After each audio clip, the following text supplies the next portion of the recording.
Hello everyone, Andrew here, and in today's video I am going to be talking about the Nintendo GameCube, because recently I have been playing way too much Paper Mario and the Thousand Year Door. This is a game, it came out way back in 2004 now, which is, it's crazy to believe that it's actually been that long, and I beat it back then, and for years now it has been on kind of my list of games that I really wanted to go back and replay. So I finally got around to doing that, and I'm just having so much fun with it. I'm appreciating it way more than I did, almost 10 years ago now. And playing so much of this just kind of got me thinking about the GameCube and just how much I really, really love it as a console. So I figured what better thing to do than do a review about it, because quite a while ago now I've done a review on the NES, Super NES, and Nintendo 64. So the GameCube kind of seems like the next cool step to take, and I just absolutely love the GameCube and so many games for it. So in this video, I am going to just, show some of the consoles, talk about some of its features, talk about some of its differences in Japan, and just show some of the general accessories that came with it. So let's start off just kind of the GameCube box. This is the indigo color right here. The color, quite a few people I know got, and on launch, there was only the indigo and the black. So I went for the indigo because, it was kind of blue, and my favorite color is blue, even though I guess it's more of a purple than a blue. Either way, this was the one that I ended up going with at launch, and here is the actual console itself, right here. Let me just get right here. So here is kind of the front of the GameCube. Of course, 4 controller ports, just like the Nintendo 64. Which was really cool. And also, you have 2 memory card slots on the front, which is kind of something that was new for Nintendo consoles, because they didn't really need them, because the GameCube, of course, is a disc-based system, so usually the data would save to the cartridges on Nintendo's previous consoles, although there were some Nintendo 64 games that for some reason needed that memory card that went into the bottom of the controller for some reason. But ignoring that, this was kind of Nintendo's first console that really, really relied on memory cards. On the top here, you have your open button, reset button, and your power button, and of course if you look inside, we'll talk about it a bit more, but the disc size of the GameCube is very small, which is always something that people think of as pretty weird. Over here you have your fan. On the back you have your, let's see, you got it right here, you have your power, AV, and your digital output, which I will talk about in a little bit. Another kind of air vent on the other side, and on the bottom a place to plug in a whole bunch of different things, which I will also talk about, because like the Gameboy Player, the network adapter, so yeah, I'll talk about all of those in the near future. And last but not least, just one thing I kind of wanted to point out was, I always found it really funny that the GameCube kind of had a handle on the back, because, I guess it's okay, if you're just moving it to somewhere else, but overall, it just seems like a weird addition to have, because how many people actually went around carrying it by the handle? I guess if you're going over to a friend's house or something, but it always kind of made it look like a lunchbox or something to me. I guess you just open it up, shove your pizza inside and take it to school and you're good, but I don't know, I just always thought that the handle was kind of weird, because overall, the GameCube is definitely pretty small compared, to the massive original Xbox. It's not technically too massive, I guess, compared to some things that are out there today, but the GameCube overall, definitely quite a compact console. I always found it funny that it kind of had that handle on the back. Other colors that the console came in, of course I was talking about the black, pretty much exactly the same, except it is a different color. And also later on, they came out with the platinum in North America. Again, almost exactly the same, except the back of this one is actually missing one of the ports that we saw on the other two, and it is missing the digital output port.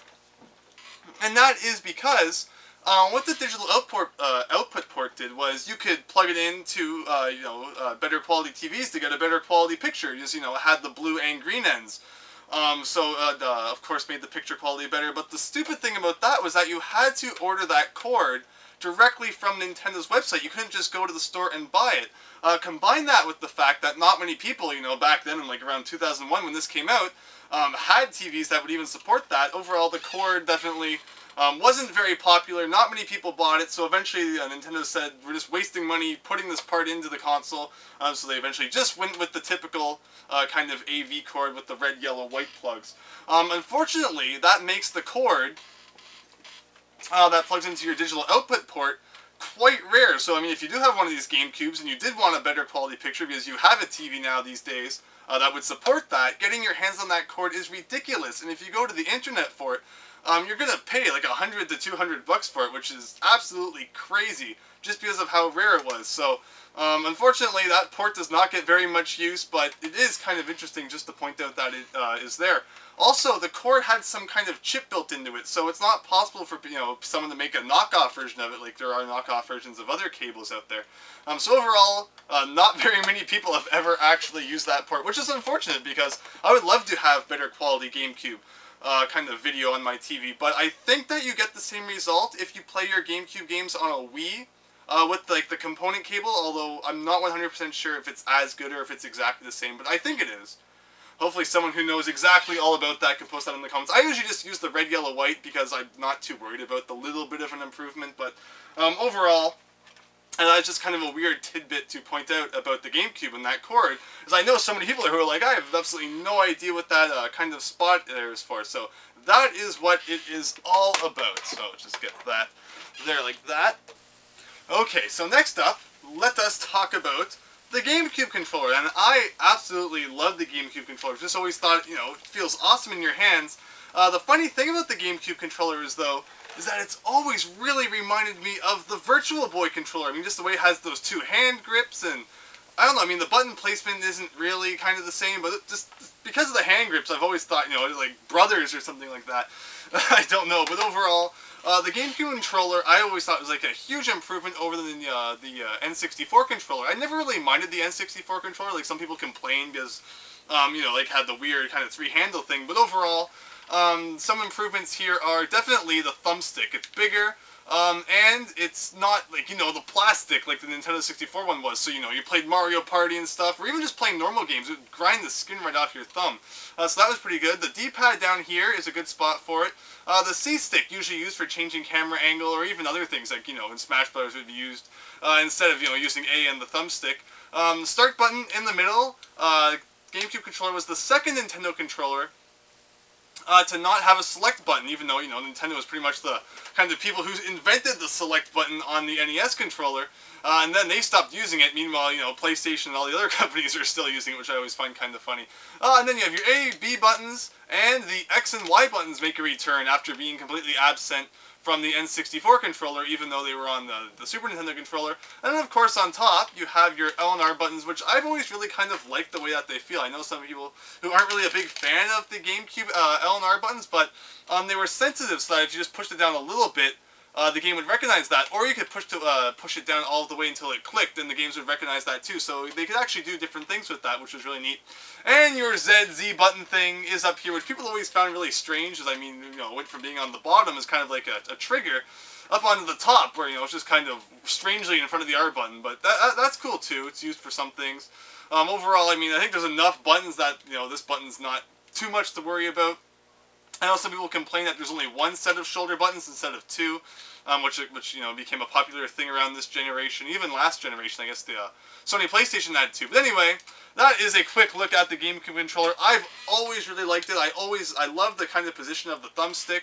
As much as I love kind of, the PlayStation controller and having the D-pad here, I think the GameCube and the games make a really good kind of use of the thumbstick as your main kind of thing up there. And overall, just the A and B buttons. Even though the A buttons, it's like really massive, which is strange since the buttons on like Nintendo controllers are usually almost always the same size. It just all works really well together. Even the weird X and Y buttons up on top. Just overall, I have always really liked this controller. Just you have to use it to know exactly what I'm talking about there. Also, there is an orange controller, and I mean, this is the purple controller. There's also the black and kind of platinum controllers go along with the other consoles that I showed you, but there's no orange console that was released in North America to go along with this orange controller. Also, this is kind of in the original packaging, so you can kind of see just what kind of thing it came in. Unlike the 64 and the Super Nintendo controllers, where they actually came in like cardboard boxes, GameCube was the generation where things started to come in these weird plastic things, and unfortunately they absolutely sucked for collecting, because, once you wanted to take the controller out, they were destroyed, it was done. Meanwhile, with the box, you could take the controller out and you could put it back in later if you wanted to. So, unless you get things brand new, you're not going to see, things in this kind of packaging. So, here is the orange controller, and I always found it really funny because there's no orange console in North America, even though there was an orange console released in Japan. Japan had a few really cool things that for the GameCube that we never got here. But overall, I've always thought it was kind of funny that they brought the controller here and not the console for some reason. But, I mean, I guess the GameCube, its sales weren't super great. I mean, it sold, I think, like 20-something million consoles, which, I mean, it's not bad, but, I mean, it's not as great as Nintendo was hoping. So, unfortunately, some of the cool GameCube stuff, like some of the colors of the console, you know, like the Panasonic Q, which I don't think sold that well, but those things never really came here. The Panasonic Q is interesting because that actually gives DVD functionality to the GameCubes. Of course, I mean, with the small disc size, you can't really do anything like that in it, but there actually was a version of the GameCube in Japan which could play DVDs, and I believe, you know, music CDs and all that stuff too, which unfortunately I don't have one to show, but it never came here. Which is kind of too bad, because it would be neat, even though, I mean, it probably would have been super expensive and not many people would have bought it. Still would have been cool to have it, you know, released in other territories. Anyway, let's see, what do I want to move on to now? We talked about the kind of Game Boy Player before, so I might as well go back to that now. Game Boy Player is definitely one of my favorite peripherals for the GameCubes. I mean, the last time that you were able to play a portable game on a Nintendo console was the Super Game Boy way back on the Super Nintendo, and in North America, we didn't even get the Super Game Boy 2, so all that we could play on the Super Nintendo was original black and white Game Boy games, but the Game Boy Player is super cool, because it allows you to not only play original black and white games, but you can play the color games and the Game Boy Advance games too, which is absolutely awesome.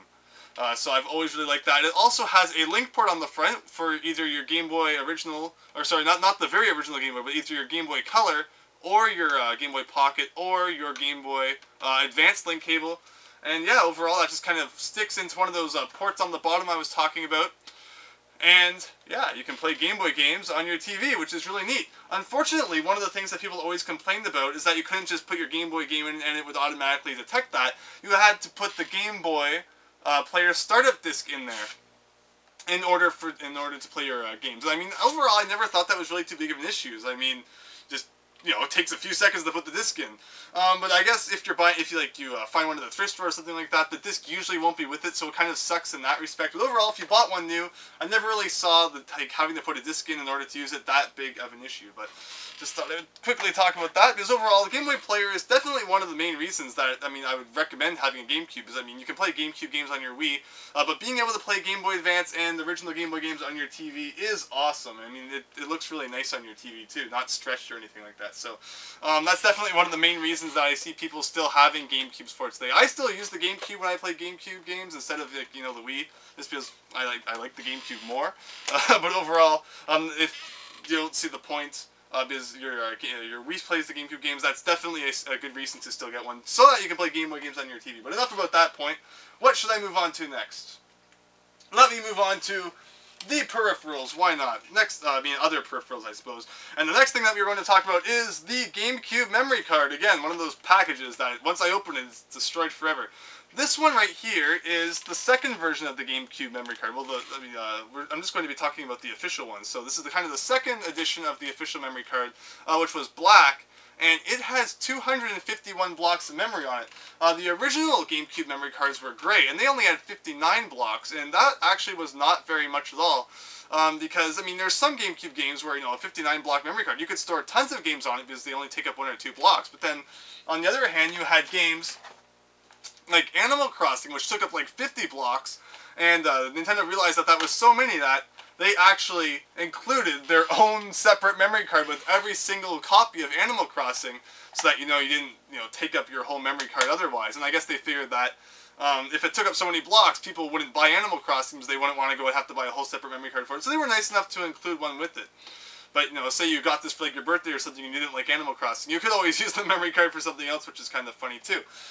So I always thought that that was kind of neat, that they included that 59 block memory card with that. But the 59 block one was kind of what was around when the GameCube first came out. Then later on they released the 251 block one, which is really great. And then near the end of the GameCube's life, they released a 1019 block memory card, where you can pretty much shove like hundreds of games on that, as long as they're not the ones that take out, you know, massive amounts. I mean, you could still shove like a ton of files of Animal Crossing on there. Actually, I don't know if you're allowed to have multiple files of Animal Crossing or not. I haven't played GameCube Animal Crossing in forever. New Leaf is out now. GameCube was sold 10 million years ago. But anyway, there is the GameCube memory card. Pretty cool. And here is the white one here, the third version with the 1019 blocks. It also has this kind of weird, you know, metal strip on the back. I've always wondered what that was all about. I guess it's kind of like something that when you put it in, it just tells the GameCube that it's there. But anyway, that is just a quick talk about the main storage system on the GameCube, since, you know, you can't save to the disc like you could with cartridges way back in the day. Next thing is the RF modulator mabob thing. And this is so that if you are still using a TV from the Stone Age and you do not have the red, yellow, white ports on it, you could use this, and then you could plug it into an RF spot on your old TV. I showed that I actually have one of these for the Nintendo 64 as well, except of course it came in a box instead of this cheap plastic thing which gets brittle and breaks. And they're interchangeable too, because they have the exact same plug. In fact, it's the exact same thing, just in different packaging, so that is kind of a bizarre thing. Next thing up is a cord that allows you to connect your Game Boy Advance to your GameCube, and a few games use this, which was pretty cool. As it says right there, like Final Fantasy Crystal Chronicles is one of the games that used it, and definitely my favorite game that uses this feature is The Legend of Zelda Four Swords Adventures, which is really neat, because what happens is, I mean, if you're just playing on your own, you don't need to use this cord with your Game Boy Advance. But if you're playing with friends, each of you takes control of one of the links, and you get to explore the level. And what the Game Boy Advance allows you to do is, say one of the links goes inside a house or something like that, like the kind of map of that house, and like so that you can move around this link, will appear on the Game Boy Advance. That way all the other links can still, you know, play around on the main overworld while you're inside that house, or cave, or whatever it may be. So that is just kind of how that works. But overall, just figured I'd go through it quickly. You have your crazy cord here. Of course, you have the end that plugs into your GameCube, and then you get your Game Boy Advance. It doesn't have to be a Game Boy Advance SP. You just plug that into the top like that, and you flip it open, and there you go. So pretty much like I was saying, if everyone else is on the overworld map, you go inside a house, you could kind of, you know, explore that house on your Game Boy Advance here, and that way it wouldn't interrupt the game for everyone else. But of course, if you're playing one player, the map will just appear on the TV, since there's not really anyone else for their game to be interrupted. But anyway, that's just kind of a quick demonstration of that. And kind of one of the last peripherals here is the network adapter that I was talking about that you can put onto the bottom of your GameCube.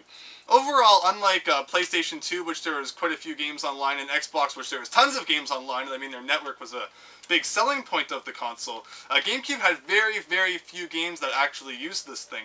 I mean, I think there was like a few Phantasy Star games that used it, and there was like a couple others, and that was it. It could also be used for LAN though, so like I think Mario Kart Double Dash was one of the games that used this. So if you had two TVs, you could actually set up Mario Kart Double Dash on the two separate TVs, but you'd have to have two GameCubes with two games with two of these.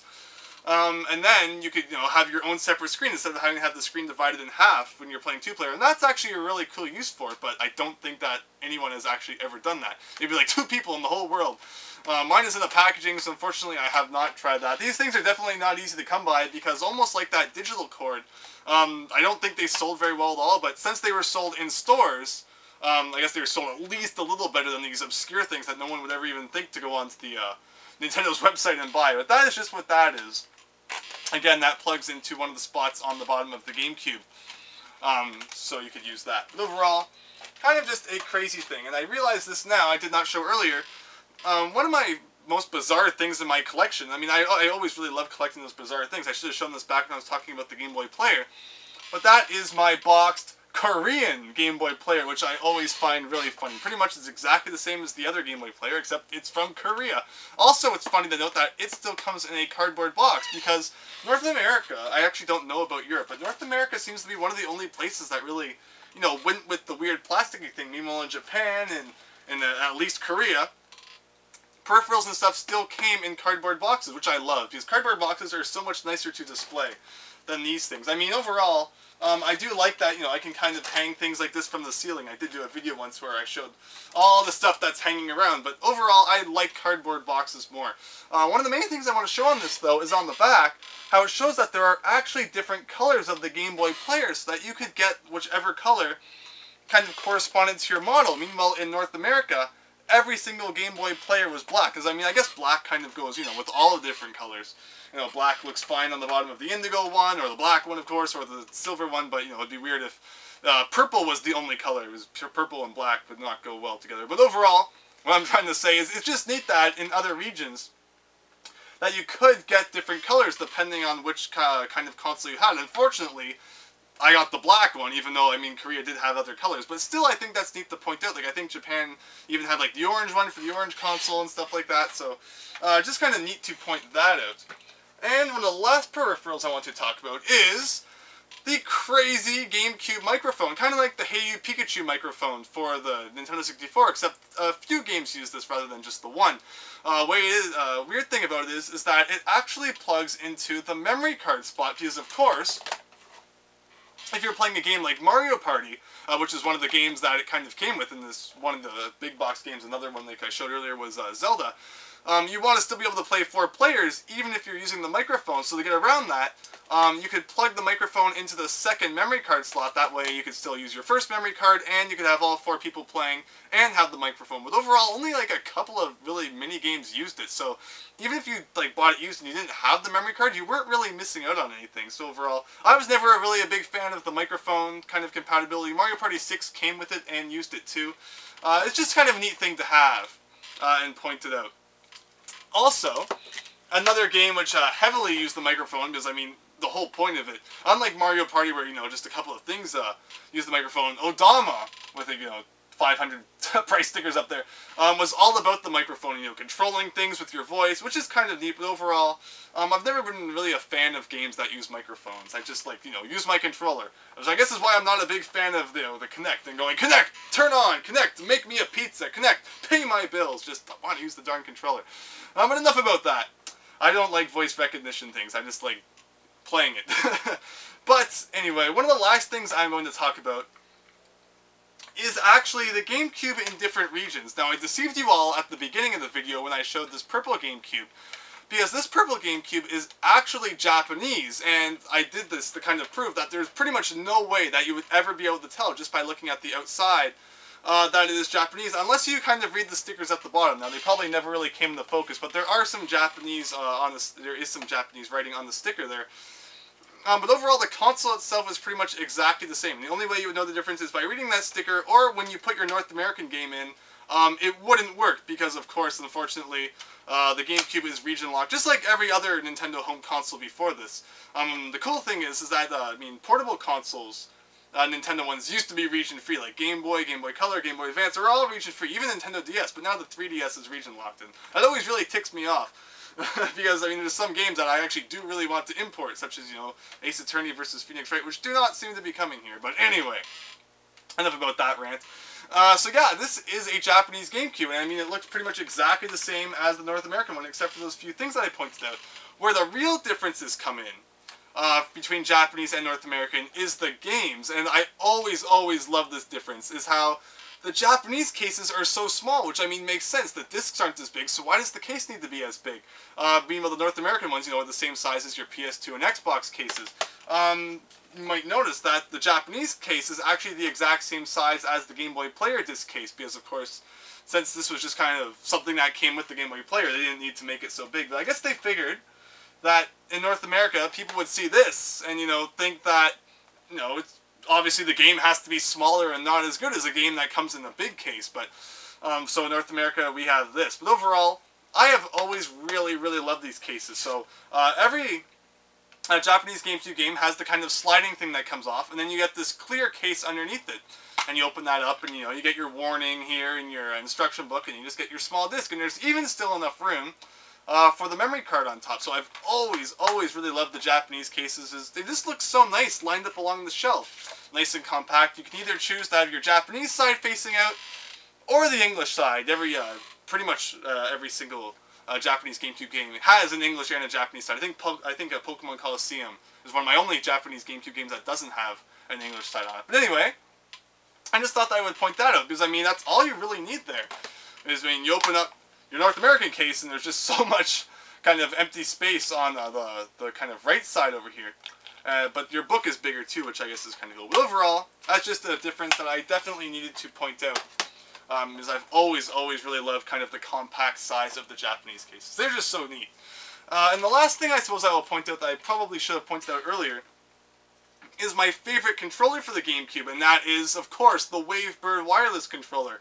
I think this is one of the very first official wireless controllers made by Nintendo ever. I don't think that any of the other consoles ever did. I know the NES had some wireless controllers, and I mean I have one back there, and I have some wireless Super Nintendo controllers, but they're not official, and I don't think I've ever seen a wireless Nintendo 64 controller. But anyway, an official GameCube controller, so I mean everything is super awesome. It's not like some Mad Catz thing where the buttons are all weird sizes. I mean it's official, so it feels just like using a regular GameCube controller, although I actually like it more. I kind of like the extra weight that the batteries add to it, and this is the Platinum version. Because the Wavebird controller came in both Platinum and just a typical gray. I really like kind of the finish that the paint puts on it. It feels kind of nice and gives you a little bit more grip. Also on the bottom, you have a channel selector so that you can kind of set the plug that goes into your GameCube so that they're both the same channel. Set it to text it. That way you can have multiple people using wireless controllers and things not getting screwed up. Then, of course, 2 AA batteries, but they last forever. I mean, it's not like, you know, the 360 controller where they don't last super long. I probably change my Wavebird controller, you know, like once a year or something like that, and that's like hundreds and hundreds and hundreds of hours of gameplay. Because, like I said, I love the GameCube. I play lots of GameCube. Like you know, some things like you might think, you know, you change the batteries every couple of hours or something like that, like when you're playing your Game Boy Color, but it really, honestly, lasts hundreds of hours. So definitely an awesome controller. They're not super easy to find sometimes, but if you ever see a Wavebird controller, definitely pick it up. Unfortunately, since, you know, it's not attached to it, these will often get kind of mixed up from the controllers if you find them at thrift stores or something like that. But if you ever do get a chance to buy them both, or even just one of them, and maybe hope that you find the other one someday, definitely do that. But anyway, enough about me going on about that. I think that is just about all that I wanted to talk about with the GameCube. Is like I said, I absolutely have been having a blast with this game. Even more fun than I had when I played it back in 2004. It is such an incredible game, and it just reminded me just how much I love the GameCube. I mean, you had Wind Waker, Mario Sunshine, Billy Hatcher, Paper Mario the Thousand-Year Door, F-Zero GX, Smash Brothers Melee. Just GameCube has some incredible titles, and it's a shame that it kind of got pushed off to the side, because I mean, you had the PlayStation 2, which I mean, of course, had an incredible library of games as well, but it also had that DVD playback that a lot of people liked, and Xbox had, you know, the awesome online kind of thing going on for it. So the GameCube didn't do super well, but it will always be my favorite console of that generation just because of the games it had. I mean, not to say that there aren't games I love for the other consoles as well, but I think GameCube just has the, you know, the biggest kind of spot in my heart as far as things go. You know, just there's so many games I could go on about I love, and I mean, I just put so many hours in these. I mean, I guess I had like Sonic Adventure 2 Battle as well. But that's a Dreamcast game that was just ported to it because the Dreamcast died, unfortunately. But anyway, I think that is all I have to say about the GameCube. If you have anything that you want to say about it, please post a comment. I'd love to read about it, and I'll definitely reply to you. But yeah, that is kind of my spiel about the GameCube. I hope that you enjoyed it. Even if, you know, GameCube was not your choice console of that generation, I hope you can see just kind of some of the redeeming values of it. If not, you know, the console and some of its accessories itself, definitely the games. I'm so looking forward to that Wind Waker remake coming out soon. But anyway, I believe that is all for this video, so thank you very much for watching. I hope that you enjoyed, and I hope to see you next time for something different. So thanks, and see you later.